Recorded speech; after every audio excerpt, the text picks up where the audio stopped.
Hey, how's it going everyone? Today we'll be taking a closer look onto Cyberpunk 2077 in May 2022. Cyberpunk released in December 2020, and when it came out, it was a total mess. Almost all of its boasted mechanics failed from the get-go, and not only the mechanics were the things that failed. The graphics that CD Projekt Red boasted at E3 2018 and E3 2019 were nowhere to be found when the game launched. It was a catastrophe in all aspects. And what made it even worse was the hype built for it ever since 2012 when CD Projekt Red announced the game's development for the very first time. For starts, the game was unplayable on the previous gen consoles, which are the PS4 and Xbox One, and Sony had to even remove the game from their store because previous gen users were asking for refunds as the game was 100% broken. On next gen consoles, which are the PS5 and Xbox Series X or S, the game was more playable. Technically, the frame rate was stable for players to understand what was going on in the game. The problem when it came to next gen consoles and PC was that the game was technically broken. I'm talking about glitches that were deemed game-breaking, meaning that no one could actually play the game or could not progress further at a certain level. This caused a huge backlash for CD Projekt Red. These guys were behind the Witcher games, and that's why everyone trusted that Cyberpunk 2077 would be a great game. But CD Projekt Red never stopped taking care of Cyberpunk until this day. We've been seeing more and more patches releasing for the game to fix all of the bugs and mistakes that they decided to release the game with for some reason. In February 2022, CD Projekt Red released a substantial patch, version 1.5 for Cyberpunk 2077. It contains a large number of tweaks and fixes, some new content, and native support for PlayStation 5 and Xbox Series X. Reading the patch notes is a lengthy time commitment, but the general gist is that CD Projekt Red has overhauled some parts of nearly every game system in Cyberpunk 2077, from combat AI to player stat functions to the economy to the way that vehicles work. These big post-release swings are not unfamiliar to the developer, since it performed similar system and world overhauls with the second and third Witcher games. However,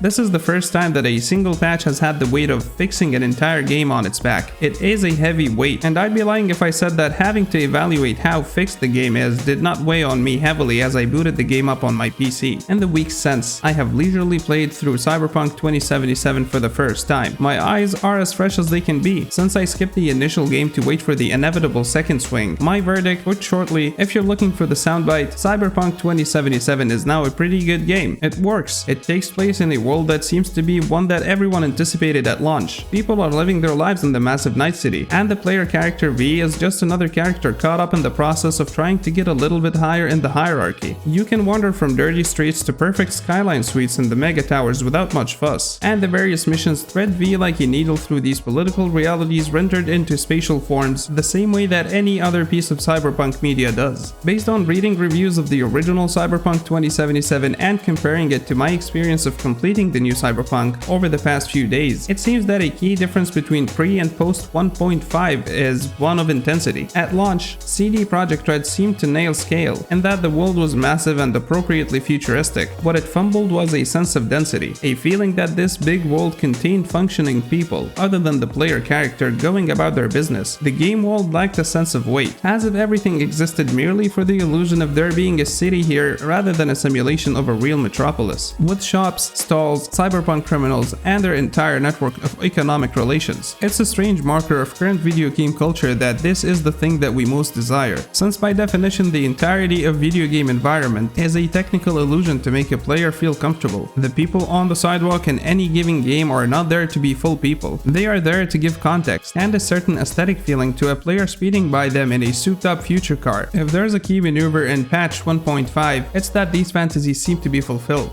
NPCs interact minimally with their environment, and they panic when gunfire starts nearby. They behave more realistically. The combat also seems markedly different from the initial release. I played as a very technical boy, infecting enemies with powered-up hacks into their vital organs while I stalked around the combat zone. It was very clear to me how my strategy differed from the others on offer, giving me a feeling of being a razor blade tactically working through groups of foes. When my more elegant skills weren't up to the task, I could always go at my cybernetic enemies with a baseball bat. The gunplay, which often feels inevitable at many junctures, has more of the flavor of a warmed-over Far Cry, with some weapon concepts like assault rifles with tracking bullets. While there is an entire weapon upgrade system with a large number of materials to gather and source, the game's content is packed in such a way that another, better weapon is always dropping off an enemy corpse, shaking up the entire system. As a scavenger lord who enjoyed playing that way, I value this as an excellent way to experience a lot of weapon types. I can imagine a more tactical gamer finding this frustrating. One of the big hopes that I and many others had for Cyberpunk 2077 rested in how it might approach storytelling in its science-fictional universe. The Witcher games are successful at building up its core cast of characters and putting them in positions where we get a sense of them as three-dimensional humans, with thoughts, feelings, and complications that are rarely shown within video games. It's worth thinking here about the decisions behind a major patch like this, which focuses almost entirely on the technical and gameplay sides of the game. With this game's long tail of updates, there are seemingly infinite chances to go deeper, to rethink some assumptions, and to engage with the genre at least as fully as its founding text did. Yet none of these things were deemed patch-worthy. It's more substantive apparently, to make sure that there are new apartments, cars, and guns. While patch 1.5 works, and it brings Cyberpunk 2077 up to whatever minimum standard people thought it should have been up to at launch, playing the game for the first time now makes it clear that that high watermark is merely serviceable, and that the basic ideas in Cyberpunk 2077 are good enough to pass the time, but not enough to be truly great, or even a substantive look at the genre the game clings to. From pre-release hype to abysmal release to pretty good a year post-release. It's a Cyberpunk story for sure, but it's impossible for me to play the game after this patch and not think about how so many other games with so many more interesting ideas and takes on the genre are not going to get the second swing that Cyberpunk 2077 is going to get over the next year. Years of dev time to produce a standard and familiar 1980s dystopia in a pretty good frame. Just another day in Night City. All in all, the game now is almost where it should have been 2 years ago. It's playable, somehow enjoyable, and no major bugs are there to ruin the experience for us. But this doesn't mean that Cyberpunk is now the game that we've expected on release day. The game, in my opinion, will never reach what it's previously promised players. Now, this is it for today's video on where Cyberpunk 2077 stands in May 2022. I would love to hear your opinions on Cyberpunk down in the comment section below. Hit the like button if you enjoyed the video, get subscribed for more daily content, and I'll see you tomorrow with a new one.